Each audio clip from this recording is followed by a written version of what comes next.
Hi everyone, in front of me I've got Moto G45 and let me share with you how to set the camera timer on this device.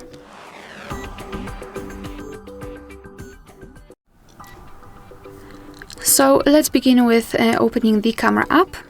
And right now we are in the standard photo mode, so make sure that you've got this option highlighted, and then let's take a look at this option bar here. We do not have the time. Let me quickly also turn off the flash. We do not have the timer icon here, so all we have to do is to tap on this arrow icon, and now we've got this timer option. So in this device we've got three different options, which is off, 10 and 3 seconds delay. So just tap on the option which you'd like to use. I'll pick 10 seconds delay. As you can see, it is immediately highlighted. It is also shown right here.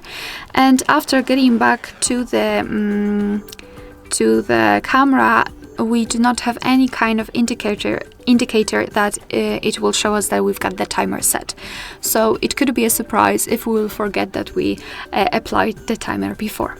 All we have to do right now is to tap on the shutter button, and from now on your device will count down from 10 or 3 depending on which option you've chosen, and after that time it will simply take a photo. Alright, so this is how it works. Of course, you can always turn off the timer. Just go back to those options, so tap on the arrow and tap on this crossed out icon on the right. We've got this off indicator, so now your device will take photos right after touching the shutter button. Alright, so that will be all. Thank you so much for watching. Please hit the subscribe button and leave the thumbs up.